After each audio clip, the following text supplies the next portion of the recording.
That's right. Woo! Yes, it's Sunday fun day. That's right. And I'm ballin' like LBJ. Who's gonna bring the trophy to LA? That's right. Just like the king, I got this ball on a string. He can post a triple-double like it ain't no thing. Yes, his praises the city of angels will sing. Yes, cause to us, he's gonna bring another championship ring. Woo!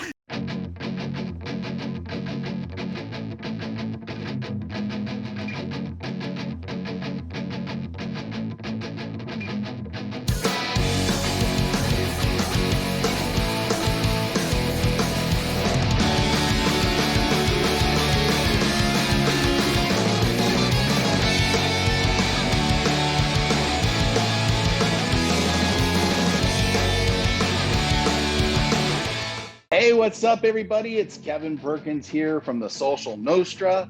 It's great to have you all today. I'm talking with Josh Redfield who's also known as the Purple Preacher from Minnesota. What's up, dude? How you doing, man? Thanks for having me. Dude, I'm stoked. You know what? I saw you back a couple months ago on our boy and AA's Profile Pod TV, and I gotta say, man, I was fixated, and I can't wait for you to do some rhymes with me here today. But you know, one of the things we do here on the network is we talk to real people who are real interesting, and so I know you have a kind of a storied background. So before we get into that, I know you're doing a lot of stand-up comedy. You've got a background in sports, and actually some really interesting Minnesota ties too with Prince and stuff. So I want to hear a little bit more about all that stuff. So go ahead, man. Tell the audience a little bit more about yourself. Yeah. I'm from Minneapolis. Was born there and grew up there, and was really into the sports. So of course a big Vikings fan. And the Lakers started out there, so huge Lakers fan too. And of course, it's home of Prince. The late great Prince. So it's kind of the Purple Preacher's kind of all things purple, and So let's review. We've got the Vikings that are purple, the Lakers that are purple, and Purple Rain Prince. Aha! Ding ding ding ding ding. Yeah. Now you're the. So look, I've got the Chris Farley thing going on today. We've got the Purple Rain thing going. I love it. Yep. Man. Yep. A little tip of the hat. I used to do stand-up comedy. This is, it's so funny, dude. I talk to a lot of people when I wear this shirt. They're like, "Oh, that's a great shirt. Who is that?" I'm like, "You don't even know who that is." It's like 75% of the time, like they're like, "That's cool, but who is it?" I'm like, "You have no idea who you're talking to." That's great, man. I love Chris Farley, man. Yeah, he was a Midwest guy too, Wisconsin guy, and he was one of the best for sure, man. I love it. Yeah, definitely. Tip of the hat to all y'all out in Wisconsin, Minnesota, Illinois, Ohio. My daughter's going to be going out to Ohio for college pretty soon. So yeah, man, it's great. It's great country. And tell us a little bit about what you've been doing as far as like comedy out there. I know a lot of people think of LA as being kind of a hub for that kind of stuff. You had mentioned that you're doing a lot with fairs and things like that. So tell us a little bit more about what you're doing there. Yeah, there's a great comedy club, Acme Comedy Club in Minneapolis. It's rated like top 5 in the whole country, so it's a really good scene. A lot of great local comics, and so yeah, I've played quite a few shows there, and have some other venues in town. It's Minneapolis. It's got a great scene for all the performing arts, and yeah, it's actually Acme is just reopening back up now, not at full capacity, but just this weekend they're going to reopen because things have been closed down up here. But it'll be great to get back open and get back on stage and do some more performing, man, for sure. Yeah, it's a good.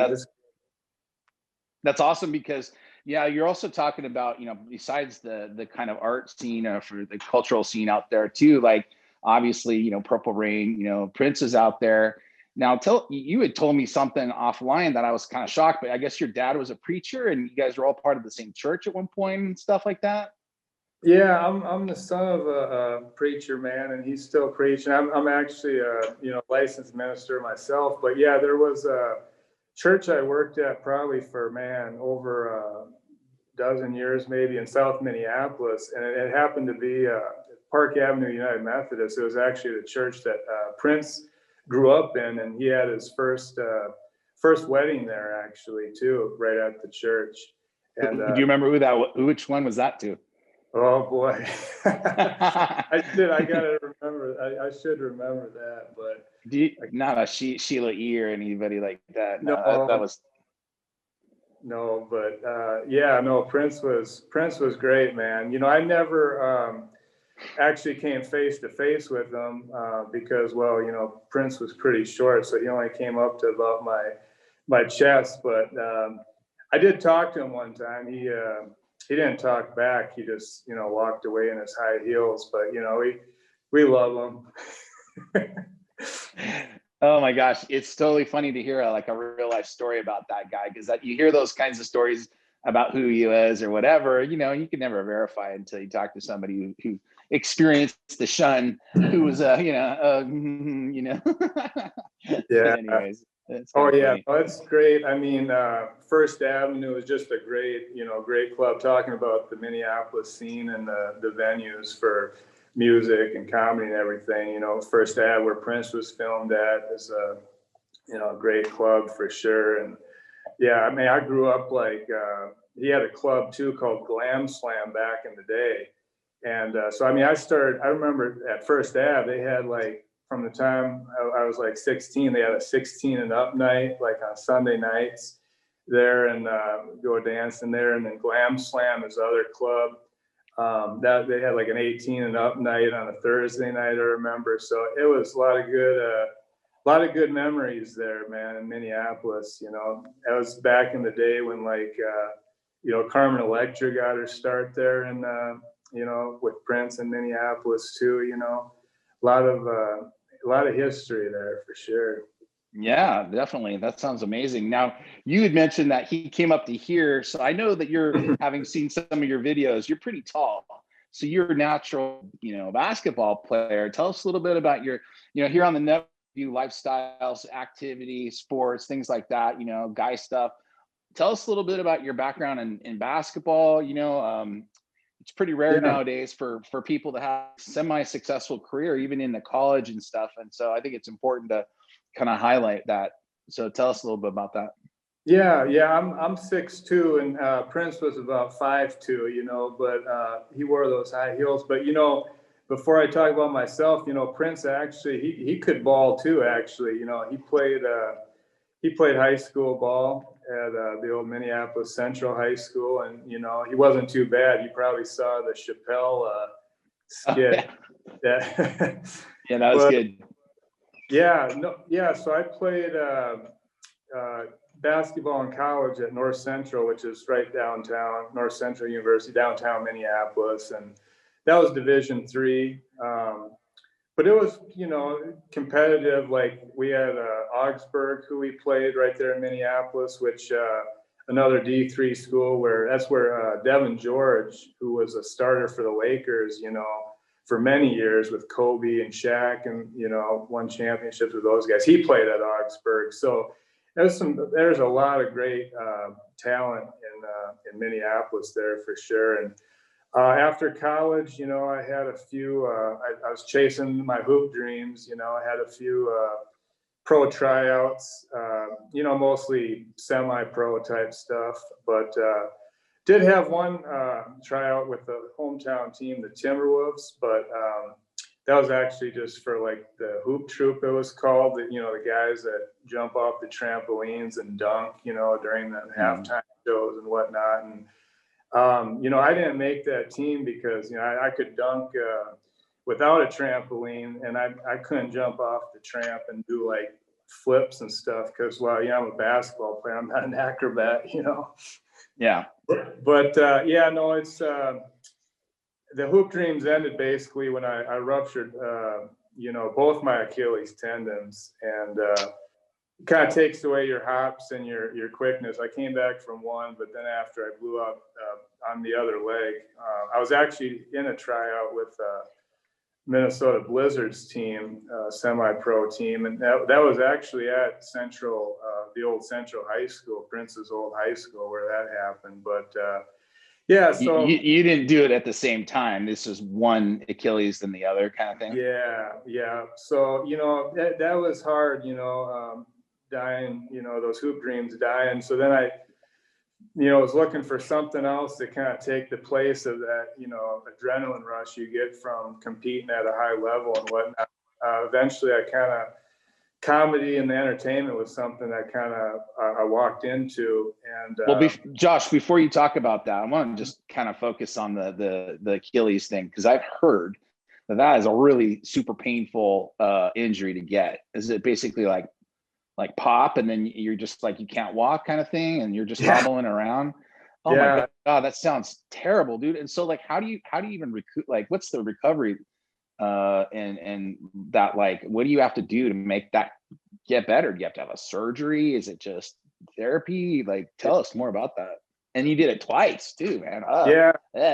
So when I did the first time, I went into the hospital and they of course said I was going to have surgery or whatnot. And but when I came back the next time, the doctor was like, man, well, I don't know what has happened, but man, I don't think we even need to have surgery right now. So I count it as a miracle, really. I count my blessings, and it really was a miracle. I didn't have to have the surgery, but yeah, talk about it hurting. I mean, like the other guys that I was playing with, they said, man, that sounded like a racquetball getting hit up against the wall, so definitely painful. But I come from a background too of, I did a lot of skateboarding growing up, and so I even broke my leg howling down some steps back when I was junior high. So I've had my share of pretty painful injuries, and it takes many months to heal and come back from those.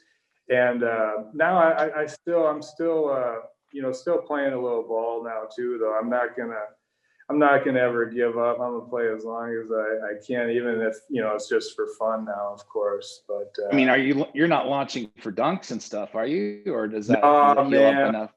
I don't have the hops like I used to have, And some of my friends, they think I got those hops that I used to have from the skateboarding, when you're owling and stuff all the time. Yeah. It builds up your calves and your legs like that. But yeah.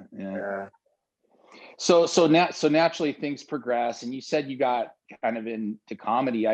My experience with comedians, me being a former one, is that you kind of are a card growing up, or you have those comedic sensibilities. Like what kind of pushed you over the line? Like, do you just say, oh yeah, I always wanted to try this and it was a bucket list type thing? Or like, tell us, a little bit about that process. Yeah, really how I got started with it was I was the best man at one of my best friend's weddings, so I had to give the toast, my buddy Zach, and I just made it pretty funny, knowing him well. It was basically, I was just roasting him, and people loved it. Like all my old skateboard buddies were like, man, that was so good. Like, you got to try doing stand-up comedy. So I was like, I had never really thought about it really, but I was like, okay, well, I'll give that a try, and so yeah, that was kind of the beginning of it. And I come from a family of entertainers, real talented musicians, actors. So I started out kind of playing some shows with like my uncle's band, at the bar or whatnot, and then even some church shows, with my dad and stuff, who was a very talented musician too. So we do kind of like variety shows, and I love it. And as you can tell, well, a lot of entertainers come out of church environments. Maybe it's just because everybody's so forgiving there. So if you bomb, they're not going to be like, this guy's stinky, but maybe they're thinking it. And then they go for you later because, hey, this guy needs some help. God can help him out a little bit. But, comedy especially, you know, the Yeah, well, homilies. That's maybe, always a really, and maybe part of it too is, you know, growing up, you know, in the church or whatnot, you deal with maybe some repressed stuff, you know, some repression that maybe comedy is an outlet to, you know, get some of that out too, I suppose, you know. But yeah, for sure. yeah, but no, I love it, you know. But you know, I'm pretty, as you can tell, laid back, easy going, so real dry kind of sense of humor and pretty deadpan. But so that's where the Purple Preacher is really just, you know, my, you know, alter ego that I developed, you know, my character, because it's, you know, pretty different than myself, you know. It's time that you listen to what the Purple Preacher has to say. Because I told you Connor would get KO'd by Poirier. Woo! Just like the Celts are gonna by LBJ. That's right. Boston, LA is gonna slay because we're the best in the NBA. I'll knock out a Celt. Woo! When my hands get dealt, my punches get felt. That's why I wear the belt. Yes, the belt I'm holding because I can fight like Minnesota's golden. I mean, like, you go from comedy and now you're doing, you know, the rap stuff, and it's nice to see like when you can take these multiple skills, right, and kind of fuse them together. Clearly you have, you know, the ministerial background, and that's really cool. You're taking sports, you're doing some funny lines. You know, I think you probably take umbrage with you know, Lizzo, because she says there's no men on the Minnesota Vikings. I would think that you probably disagree with that. Maybe you can wrap her into your raps next time. I don't know, man. Tell us how you got onto that stuff, man. How does that even transpire? Yeah, well, I mean, I grew up listening to, you know, hip hop, you know, like that was like my favorite kind of music growing up. And, you know, Minneapolis, you know, like you mentioned, Lizzo, I mean, it's a great seeing a lot of great MCs. You know, we got Atmosphere, you know, Idea and Abilities, Brother Ali. I mean, I go on, but, you know, I was influenced by, you know, a lot of them. And so I guess it was just something I you know, after I started doing stand up, I eventually kind of incorporated into my live act. I was like, you know, let me try, you know, rhyming a little bit. And I just do it, you know, like without music. So I guess it's, you know, more, that's, you know, the Purple Preacher. I guess I'm preaching, you know, called like, you know, spoken word or whatnot. But yeah. Do you have a couple of good, you have a riff for us that you want to maybe do for the audience? You can do something. Yeah, no, I could try to spit something here. You want me to go for it now? I mean, I'm SoCal, so if you want to hit up on the Lakers, bruh, I'm good with that. Oh man. Yeah. All right. Well, this is the Lakers rapping chaplain, and I'm also known for fighting and grappling. Yes, to Christ I pray, and I can fight like the Blessed Express, Max Holloway, and ball like the King of LA, LBJ. Yes. Woo! Yes. I'm repping for the Lake Show with an ice cold flow. Here in the land of ice and snow, where we say skull. Yes, I'm living real Minnesota nice. Here in my purple paradise, shooting rhymes that are as cold as ice. Woo! And kicking ass for Christ like I'm Kimbo Slice. Yes. So good, brother. I love it, bro. I love it. I mean, do you sit down and write that out? Does it come to you? Like, I always wonder about rapping. Like, I know there's some super talented people that they just start thinking and it comes out magically, right? Some people write and that's all good too, but like, tell us a little bit about that process for yourself. Yeah, you know, I am a writer, so I try to write rhymes, you know, and so when I'm performing them, I'm not like an authentic freestyle rapper, you know, because I have an idea of what I'm, you know, some lines and, you know, idea of what I want to say, but then of course there's, you know, some improvising that goes into it, but yeah, but you know, there's guys from the Twin Cities like Idea who was like, man, like maybe the greatest freestyle rapper ever, and so I mean, I don't have that kind of a gift, or you know, where I can go just right off the dome. So I more try to write them and then go with the flow, you know. Hey, so I'm curious, do you think that like other rappers that are in the biz, do you think their process is like writing as well, and then they just sort of try to memorize it so that it comes across like it's magic? Or do you feel like there are truly like those guys that are out there that are super gifted like that? Yeah, I mean, I think a lot of it is more scripted, you know, but there are, like I said, there are a few who are just really naturally gifted that can do it. But I think most people, you know, they do kind of, you know, at least write and try to, you know, memorize or have, you know, an idea of what they want to say and go with, you know. Yeah, that's totally cool. Well, Josh, bro, it's been so good to talk to you today. So tell us a little bit about what you're promoting online and stuff. Maybe you have got some dates that you're performing at Acme and some stuff like that. Tell us where people can find you. Yeah, well, I'm at on Instagram. It's purple_preacher, and then on YouTube, I have a Purple Preacher channel. And yeah, I don't have any scheduled dates as of right now, but hopefully I guess soon. COVID. Yeah, but there's some like on YouTube and on Instagram, I do have some footage from, you know, past shows on there. There was one I did like at the Ice House, really cool place there in Minneapolis by my home, where like even Dave Chappelle did like a run of many shows that he played there. Great spot. And I did like kind of a Prince tribute there. So I have stuff like that, you know, on the YouTube and Instagram, if anyone's interested in checking it out, you know. But yeah, hopefully we'll get back to doing some more live shows coming up here for sure.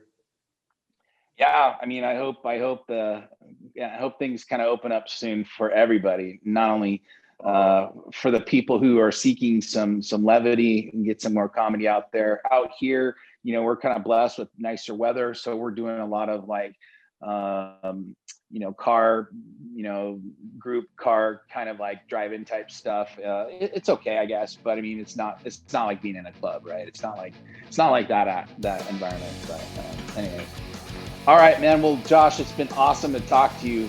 I can't wait for us all to be able to see you back in the clubs again when things open up. We can find you on YouTube and Instagram, purple_preacher.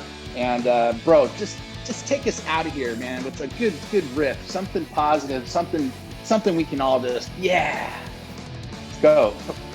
Okay, here we go. Yes. All right. Well, it's been a blast having me on here as a guest, and I've had a blast on this podcast, but I saved the best for last. Yes, I'm chopping it up with my brother Kevin. I'm the righteous rhyme reverend who's blessed by the good Lord in heaven. I praise his name 24/7, and I always see 11:11. And I take it as a sign because I'm not third eye blind. No, I'm blessed by the divine. Woo, the greatest of all time, the one who turned the water into wine, who blessed me with the gift to rhyme. Woo, and on me the holy sun does shine, and no one's shine is brighter. I'm a righteous rhyme writer and the ultimate fighter. Woo, that's right, God has blessed me with a gift. I got a jab that's stiff, and I'll smoke a sucker like a split, because I'm fast like Devontae Smith. Yes, speed kills. Ooh, I'm faster than all the Buffalo Bills. And my rhyme skills are cold enough to give you the chills. Yes, cold enough to make you cough. Woo, I'm a man of the cloth, but I'm not soft. I'll knock an evil man's head off, because I got a strong arm like Jared Goff. Yes, that's right. Woo, I'm not like little Drew Brees. No, he ain't got ones as big as these. With rhymes that are cold enough to make you freeze, cold enough to make you sneeze. Woo, because I'm one of the dopest MCs. That's right, I rock microphones, and I can throw it like Magic Mahomes. Yes, I got hands of stones, like the Big Bone Jones. Woo, that's right, I'm hitting hard like the Dodgers. I'll take out that sucker Aaron Rodgers.